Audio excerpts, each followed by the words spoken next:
الحمد لله رب العالمين. أشهد أن لا إله إلا الله وحده لا شريك له، وأشهد أن سيدنا ومولانا محمدا عبده ورسوله، صلى الله تبارك وتعالى عليه وعلى آله وأصحابه وذرياته أجمعين. أما بعد، فعن أبي هريرة رضي الله تعالى عنه قال: قال رسول الله صلى الله تعالى عليه وسلم: إذا مات الإنسان انقطع عنه عمله إلا من ثلاثة: إلا من صدقة جارية أو علم ينتفع به أو ولد صالح يدعو له، أو كما قال عليه الصلاة والسلام. معزز علماء کرام، اساتذہ کرام قدر، طلبہ عزیز، حاضرین مجلس، اس مدرسے کی کارکردگی اور اساتذہ اور ذمہ داران کی محنتیں، توجہات، فکر مندی، ان باتوں کا علم ہو کر طبعی مسرت ہوئی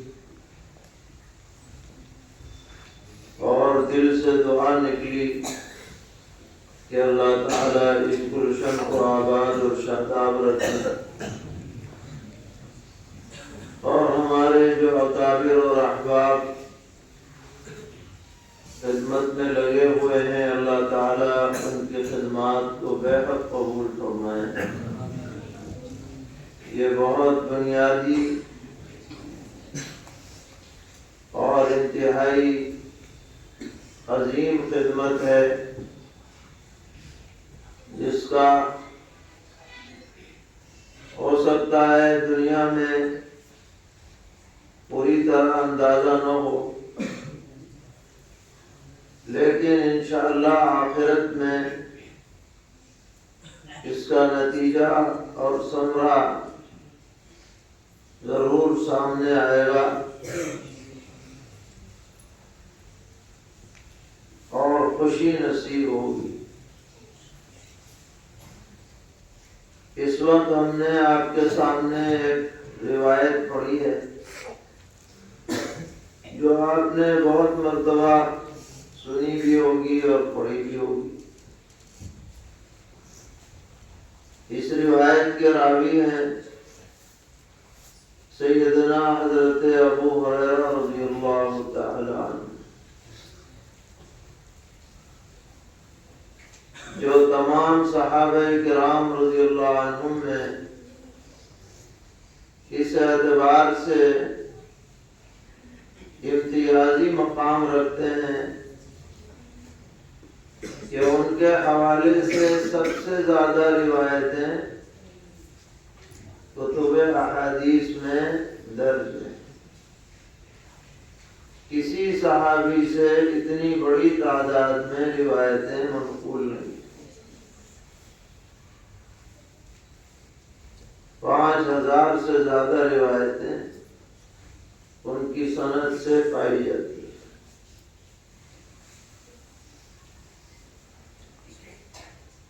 اور کمال کی بات یہ ہے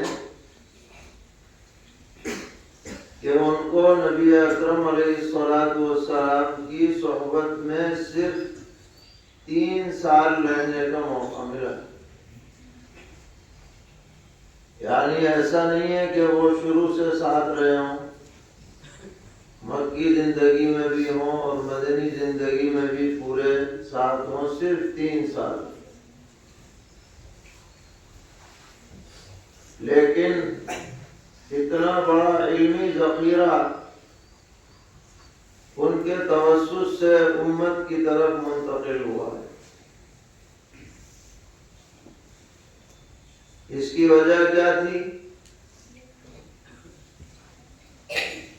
کہ حضرت ابو ہریرہ رضی اللہ تعالی عنہ 100% طالب علم تھے،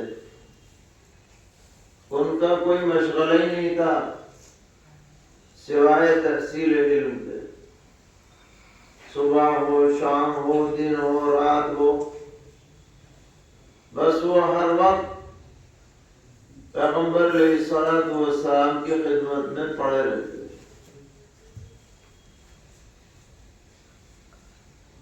اور ایک موقع پر نبی اکرم صلی اللہ تعالی علیہ وسلم سے درخواست کی کہ آپ میرے لیے دعا فرما دیجئے کہ مجھے جو بھی باتیں میں سن لوں وہ یاد ہو جائیں۔ بڑی اچھی درخواست پیش کی تو نبی اکرم علیہ السلام نے فرمایا کہ اپنی چادر پھیلاؤ۔ چادر پھیلائی، آپ نے کچھ پھوڑ کر اس میں دم کر دیا، فرمایا سینے سے لگا لو۔ فرماتے ہیں کہ اس دن کے بعد سے تو آج تک کوئی بات میں بھولا ہی نہیں، جو سن لیا وہ بالکل نقش کا نظر ہو گئی۔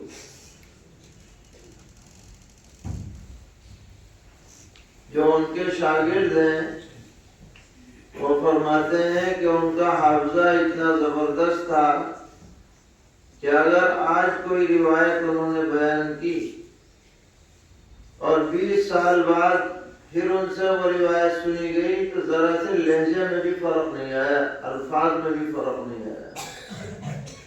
اس طرح انہوں نے علوم نبوت کو محفوظ کیا ہے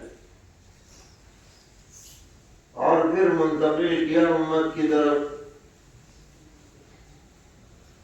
تو قیامت تک جب تک بھی ان کی روایت کردہ روایت پڑھی جائے گی، پڑھائی جائے گی، سنی جائے گی، سنائی جائے گی، جیسے پڑھنے والوں کو پڑھانے والوں کو ثواب ملے گا، حضرت کو بھی ثواب ملتا رہے گا۔ کتنا بڑا ذخیرہ جمع ہوگا۔ تو حضرت ابو ہریرہ رضی اللہ تعالی عنہ کی زندگی ہمارے لیے ایک مشعل راہ ہے، ایک نمونہ ہے، آئیڈیل ہے۔ ہم اپنے اندر بھی ایسا ہی جذبہ پیدا کریں، علم کا شوق پیدا کریں، تمام چیزوں سے توجہ ہٹا کر پوری توجہ حصول علم میں لگا دیں تو ہماری ذات اللہ تعالی سرچشمہ نور بنا دیں، ہمارے ذریعے سے امت مستفید ہوگی، کیونکہ پہلے ہمیں حاصل کرنا ہے خود، اس کے بعد ہی دوسرے لوگ ہم سے حاصل کریں۔ ایک کتاب ہے صفحات من صبر العلماء، شیخ عبد الفتاح ابو غدہ جو بڑے محقق اور متبحر عالم تھے شام کے، انہوں نے لکھی ہے۔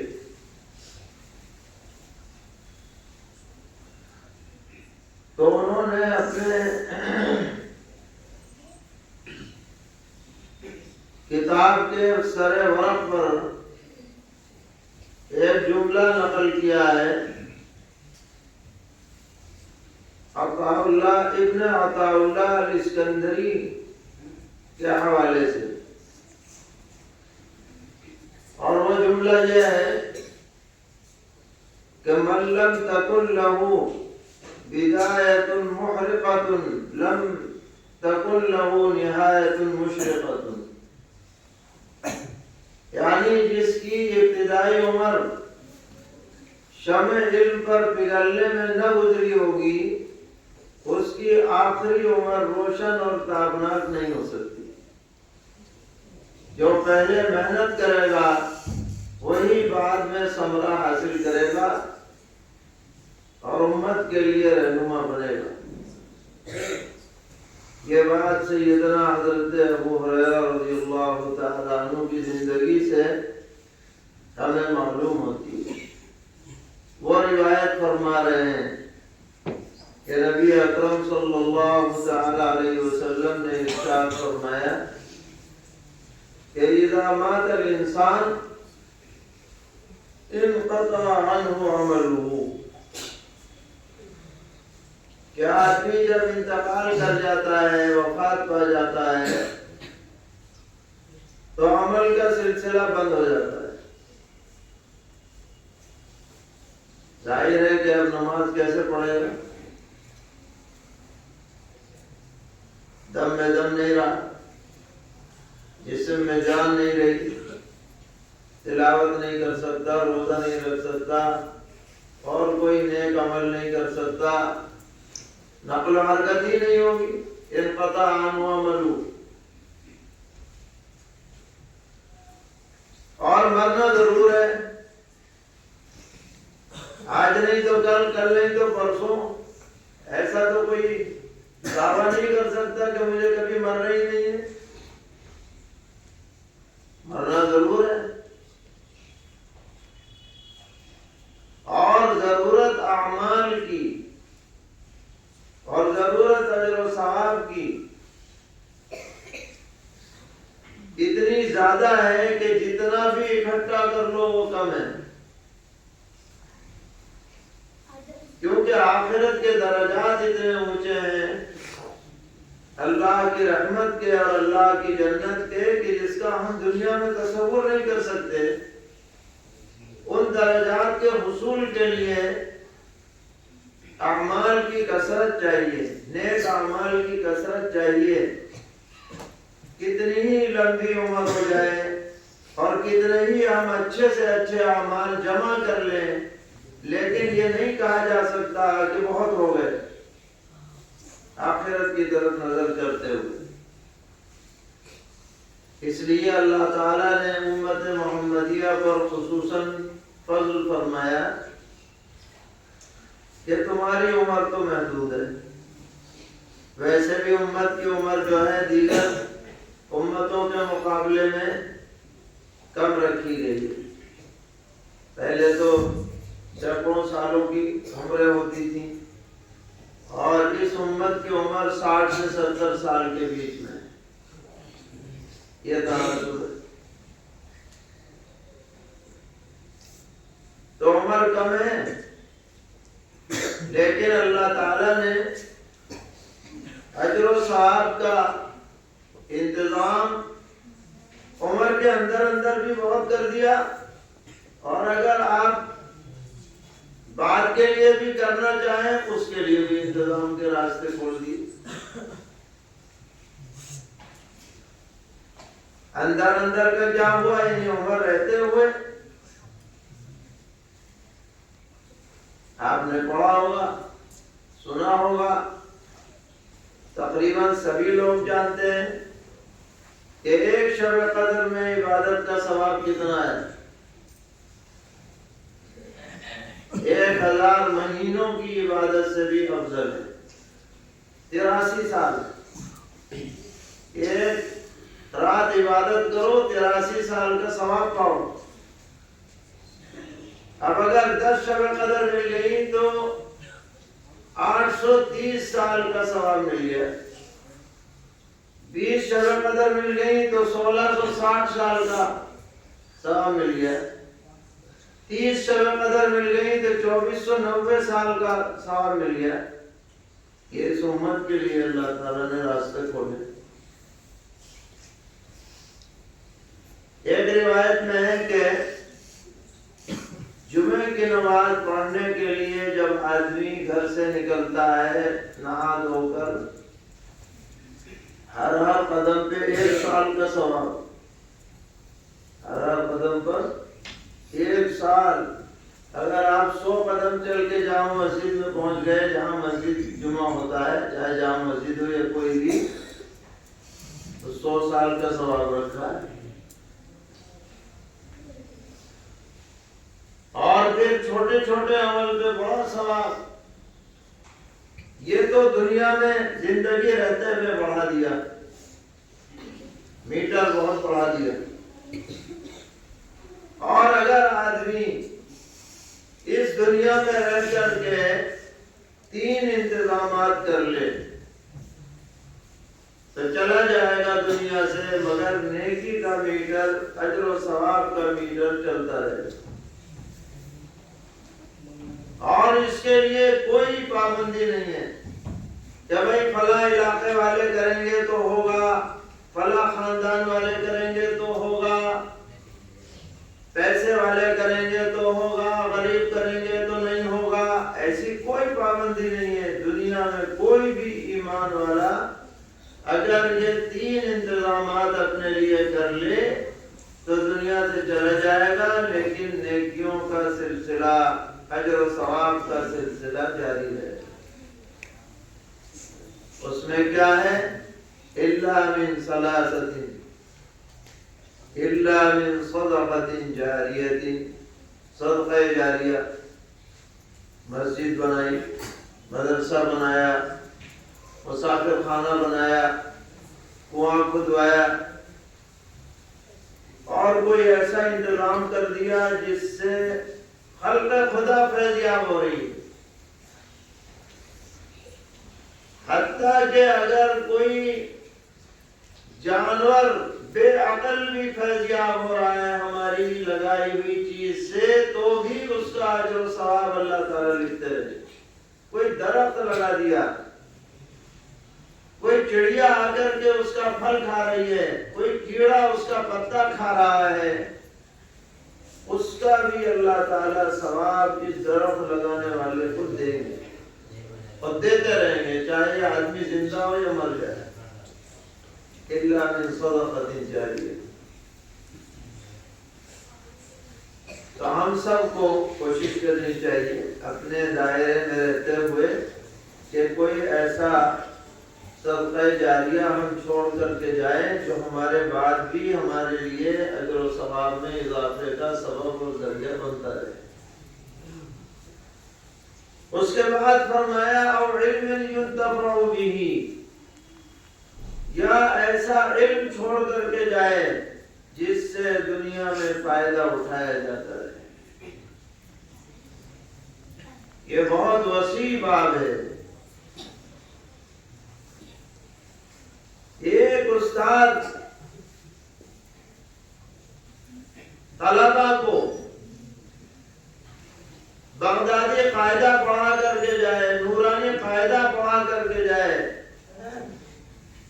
یا ابتدائی کتابیں پڑھا کر کے جائے، یہ بھی علم ينتفع به کے اندر شامل ہے۔ یہ استاد رہے یا نہ رہے، جب تک یہ شاگرد رہیں گے اور پھر شاگردوں کے بھی شاگرد آگے چلیں گے، استاد کو مفت میں ثواب ملتا رہے گا، رنگے کا ثواب ملتا رہے گا۔ اور آدمی حیرت میں پڑ جائے گا جب آخرت میں پہنچے گا، کیونکہ بہت چٹا لگا ہوا ہے، یہ کہاں سے آیا؟ میں نے تو اتنا کیا نہیں کہ وہ جو نورانی قاعدہ پڑھایا تھا اس کا ایسا۔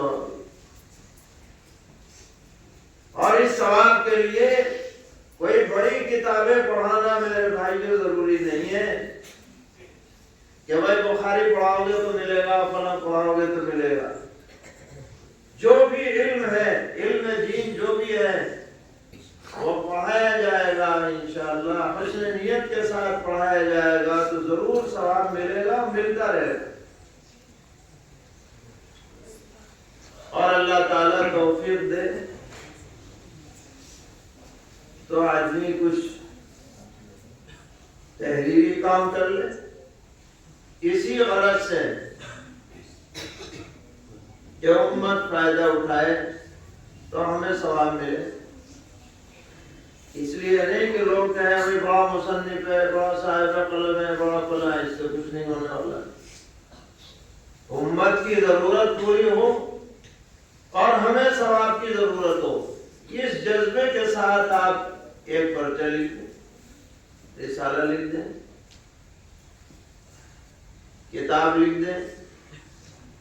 آپ سے فتویٰ پوچھا جائے، آپ مسئلہ لوگوں کو بتلا دیں. جب تک یہ رہیں گی چیزیں اور لوگ فائدہ اٹھائیں گے، اس آدمی کو ثواب ضرور ملتا رہے. امام اعظم حضرت امام ابو حنیفہ رحمۃ اللہ علیہ، انہوں نے کتابیں زیادہ نہیں لکھی، لیکن ایک جماعت تیار کی اور مسائل کی تنقیح اور تہذیب کا کام کیا، استنباط اور تخریج کا کام کیا، اور ایسے شاگرد تیار کیے جنہوں نے حضرت امام صاحب کے علوم کو اپنے اندر جذب کر لیا. اور خود امام صاحب نے اپنے استاد جن کا نام تھا حماد، ان کی 18 سال تک مصاحبت اختیار فرمائی. فرماتے تھے کہ میں نے 18 سال تک کسی اور کی طرف نظر اٹھا کر دیکھا ہی نہیں سوائے حضرت حماد کی. صبح ہو، شام ہو، دن ہو، رات ہو، اور ان کو نچوڑ لیا.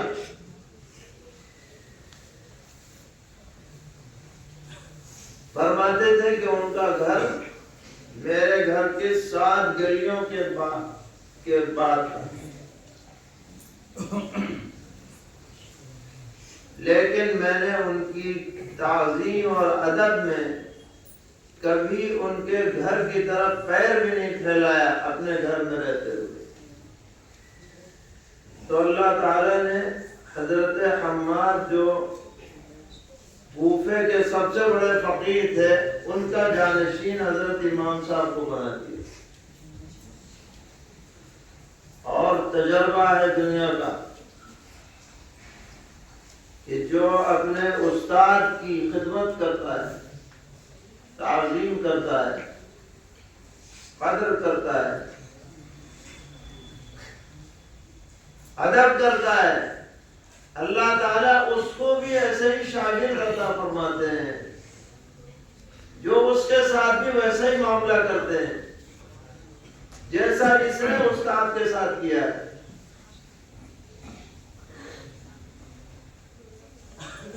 اور یہ مستفاد ہے ایک حدیث سے.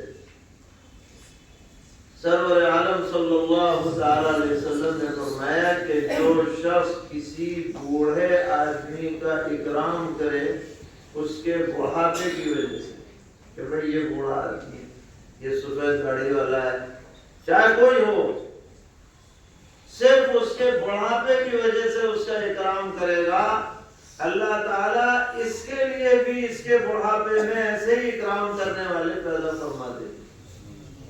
جیسا تم کرو گے ویسے ہی تمہارے ساتھ معاملہ کیا جائے. اب حضرت الامام کے شاگرد حضرت امام ابو یوسف جو قاضی القضات چیف جسٹس رہے پوری اسلامی مملکت، جن کے صرف امالی 300 جلدوں میں تھے، جو شاگردوں نے ان کی تقریریں لکھی ہیں، ان کو بھی زیادہ موقع نہیں ملا تصنیف و تالیف کا. دوسرے شاگرد ہوئے حضرت امام محمد ابن الحسن الشیبانی رحمہ اللہ تعالی. یہ بھی زبردست عالم، امام فقہ بھی ہیں، امام حدیث بھی ہیں، امام لغت بھی ہیں، اور اللہ تعالیٰ نے ان کو قلم بنا دیا، حضرت امام اعظم امام ابو حنیفہ کا بھی اور امام ابو یوسف رحمۃ اللہ علیہ کا بھی، دونوں کے علوم انہوں نے اکٹھے کر دیے 6 کتابوں میں۔ مبسوط زیادات، جامع صغیر، جامع کبیر، سیر صغیر، سیر کبیر، پوری فقہ حنفی کا مدار ان 6 کتابوں پر ہے، اور یہ 6 کتابیں خلاصہ ہیں امام صاحب اور امام ابو یوسف کے علوم کا۔ اور آج دنیا میں الحمدللہ مسلمانوں کی 2/3 تعداد فقہ حنفی پر عمل کرنے والی ہے، ان کے مسائل کے مطابق زندگی گزارنے والی ہے۔ جہاں جہاں بھی جو حنفی دنیا کے جس خطے میں بھی فقہ حنفی پر عمل کرے گا، ان ائمہ کے اجر و ثواب میں ضرور اضافہ ہوگا۔ امام صاحب رحمۃ اللہ علیہ عظیم الشان اجر و ثواب لے کر قیامت میں تشریف فرما ہوں، کیونکہ اتنی بڑی امت ان کے بتائے ہوئے مسائل پہ کیا ہے عمل کر رہی۔ دعو علم ينتفع به، یہ بڑا وسیع دروازہ ہے، اور سبھی علماء کو خاص طور پر اپنا جائزہ لیتے رہنا چاہیے کہ بھئی ہم کون سا ایسا کام کر رہے ہیں جو ہمارے بعد بھی امت اس سے کیا رہے، رضی ہو، اور اسی نیت سے کہ بھئی ہماری عمر تو زیادہ ہے نہیں، اجر کی ہمیں زیادہ ضرورت ہے، تو کوئی ایسا انتظام اللہ تعالیٰ کروا دے جو ہم نہ بھی رہیں تو ہمارے اجر و ثواب میں اضافہ ہوتا ہے۔ یہ ہر آدمی اپنے اندر جذبہ پیدا کرے، جو جذبہ پیدا ہوگا تو راستے کھلیں گے، اور اللہ تعالیٰ توفیق عطا فرمائے۔ اور علم ينتفع به، اور اس کے بعد تیسری بات آپ نے ارشاد فرمائی، او ولد صالح یدعو لہ، یا آدمی اپنی زندگی میں ایسی اولاد چھوڑ کر کے جائے، نیک اولاد، جو وفات کے بعد والد کے لیے، والدہ کے لیے دعا خیر کرے، یہ بھی بڑی اہم چیز ہے۔ اگر ہم اپنی اولاد کو دین نہ سکھلائیں، دنیا کی بڑی سے بڑی ڈگری دلوا دیں اور لاکھوں لاکھ روپیہ اس اولاد پر خرچ کر دیں، اور قرآن نہ سکھلائیں اور دین نہ سکھلائیں، دنیا مرنے کے بعد یہ ڈھیلا بھی فائدہ نہیں دے، بلکہ یہ بھی ممکن ہے کہ نماز جنازہ بھی نہ پڑھے، یہ سیکھا ہی نہیں کچھ۔ آج کل عام معاشرے میں عام نمازیں تو سب پڑھ لیتے ہیں، نماز جنازہ عام نمازوں سے زیادہ بھاری پڑتی ہے لوگوں پر۔ آپ دیکھ لیں، جنازے جب ہوتے ہیں تو کچھ لوگ الگ کھڑے ہوئے نظر آتے ہیں، کیا بات ہے بھائی، کسی دعا یاد ہے، نماز جنازہ کی دعا یاد ہے، حالانکہ دعا پڑھنا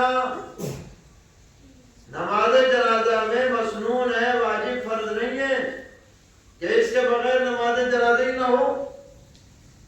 یہ عذر بھی مسئلہ نہ جاننے کی وجہ سے، مسئلہ جانتے تو انہیں معلوم ہوتا کہ اللہ اکبر کہنے سے بھی نماز ہو جاتی ہے، نماز جنازہ کچھ بھی نہ پڑھو گے اس میں پھر بھی ہو جائے، فرض تو ادا ہوئی ہے۔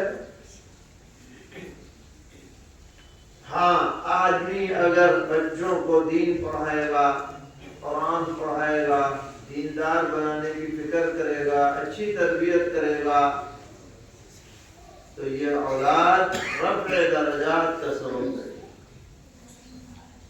یہ اولاد جب اپنے لیے دعا کے لیے ہاتھ اٹھائے گی تو والدین کو ضرور یاد رکھے گی، جب یہ قرآن ختم کرے گی تو اپنے لیے دعا کرنے سے پہلے یاد آئے گا کہ بھئی والدین کا ہمارے اوپر حق ہے، ان کے لیے بھی دعا کرو۔ اس لیے ہمیں اپنے بچوں کی تربیت دینی کرنے کی فکر کرنی چاہیے، نسلوں کو دیندار بنانے پر محنت کرنی چاہیے۔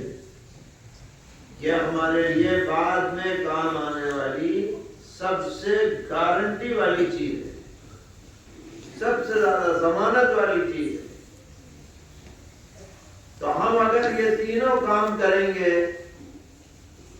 یا ان میں سے کم ایک دو کریں گے، جو بھی ہمیں موقع ملے، وسعت ملے، تو انشاءاللہ ہم چلے جائیں گے۔ جانا تو ہے ہی، آج نہیں تو کل نہیں تو پرسوں، لیکن ہمارا اجر و ثواب کا جو میٹر ہے وہ چلتا رہے، اور ہر آدمی کو اجر و ثواب کے حصول کی فکر کرنی چاہیے۔